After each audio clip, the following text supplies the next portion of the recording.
We're getting more information, more important documents regarding Epstein and his ties with Israel than from Epstein's own estate than we are from the FBI, who said that there's no documents, said that nothing exists, no documents, there's no proof, no kids were trafficked, no nothing. I don't know if you guys remember this. Before Kash Patel was sworn in as the director of the FBI, he was saying all these incredible things. You know, he was saying like, we're going to turn the FBI, the J. Edgar Hoover headquarters in D.C. into a museum of the deep state. We're going to expose the deep state like the Iranians did, right? The Iranians turned the old U.S. embassy in Tehran into this like museum of the deep state where they expose all of the U.S. regime change efforts, spying efforts, so on and so forth. He was saying a lot of really good things. And Kash Patel was very strong in his opposition to the cover-up of the Epstein trafficking network and the Epstein crime network. And he said, you know, day one, we're going to release those Epstein files. And, you know, I'm not afraid of him or his girlfriend. Is definitely not a Mossad honeypot girlfriend for any reason, because we can just look at the videos and see that he said this, he supported this. Take a look. Well, the Epstein Black Book, like on day one. On day one, roll out the Black Book. So will you work with me on this issue so we know who worked with Jeffrey Epstein in building these sex trafficking rings? Absolutely, Senator. Child sex trafficking has no place in the United States of America, and I will do everything, if confirmed as FBI director, to make sure the American public knows the full weight of what happened in the past. Well, the Epstein Black. Day one. Absolutely, Senator. Absolutely. We will totally uncover everything. Absolutely. Day one. Museum of the Deep State, releasing all the files. And now he goes like this.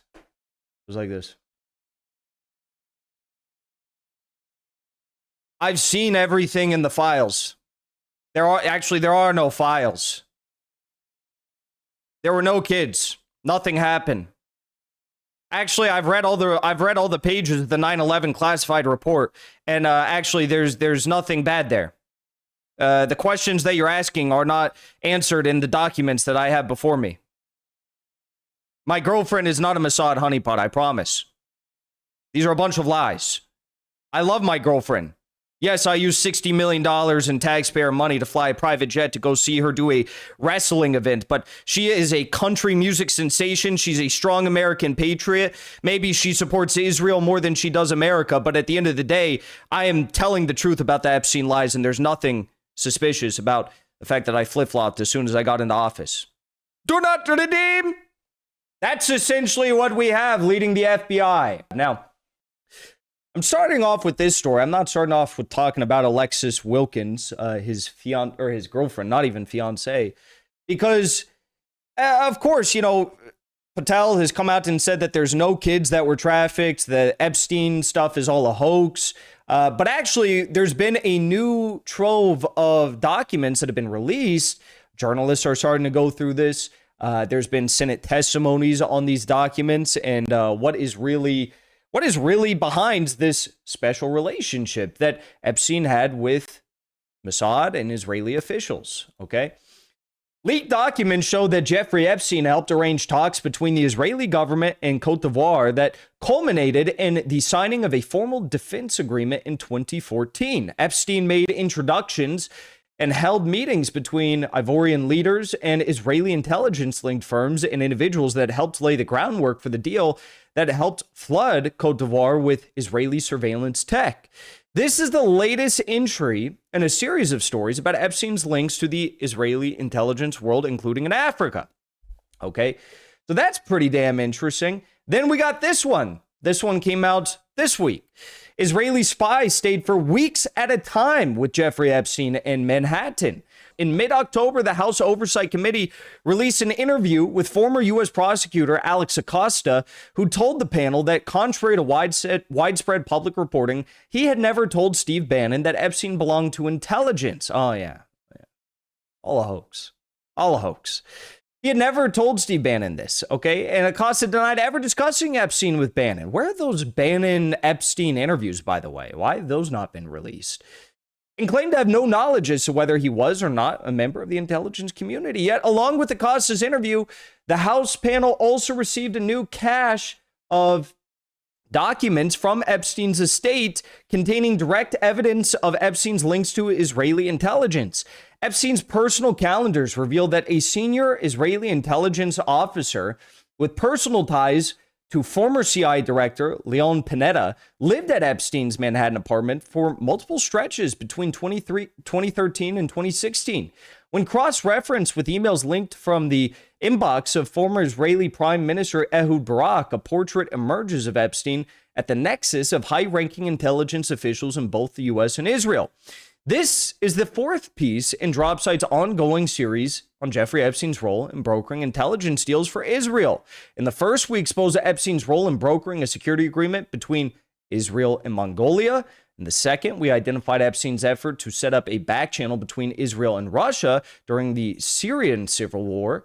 In the third, we showed Epstein's role as a key facilitator of a security agreement between Israel and the West African nation of Cote d'Ivoire. Leaked emails and calendars reveal that Yoni Korn, a senior Israeli military intelligence officer and aide to former defense minister Ehud Barak, stayed at Jeffrey Epstein's Upper East Side townhouse at least 3 times between 2013 and 16. These visits occurred during Korn's work liaising with U.S. intelligence, including coordination for meetings with former CIA director Leon Panetta, and involved Epstein assisting with a wire transfer to Korn.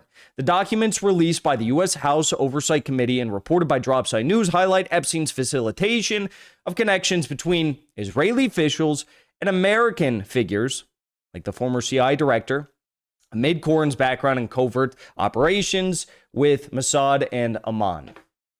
Wow. So there you go. We're getting more information, more important documents regarding Epstein and his ties with Israel than from Epstein's own estate than we are from the FBI, who said that there's no documents, said that nothing exists, no documents, there's no proof, no kids were trafficked, no nothing. So if that's true, you expect me to believe that Kash Patel didn't know about the fact that all of these documents about Israel and Syria, Israel and Mongolia, Israel and Cote d'Ivoire, Israel and this Mossad operative stayed at his home, was doing these deals and transactions with the former CIA director, Panetta. You expect me to believe that Kash Patel did not know about this. This was all in Epstein's estate. These documents are now being reported on by journalists at Dropsite News, by the House Oversight Committee, but you just expect me to believe that the director of the FBI did not know about this. How is that even possible? These Epstein files, they're sitting somewhere deep, tucked away in the office of Kash Patel. They're collecting more dust than Kash Patel's gym membership. And he expects us to believe that, well, yeah, maybe Ryan Grimm at Dropside News figured this stuff out. But I, Kash Patel, the FBI director, I never could have known about this. More bullshit. What else is new? We are run by a disgusting group of criminals who are protecting pedophiles. What else is new? It's a Democrat hoax, as they say.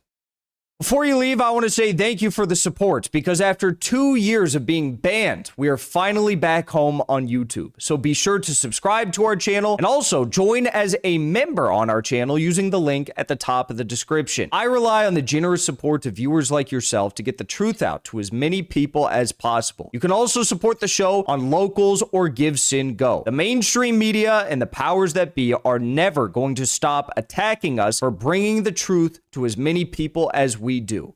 Thank you so much for your support.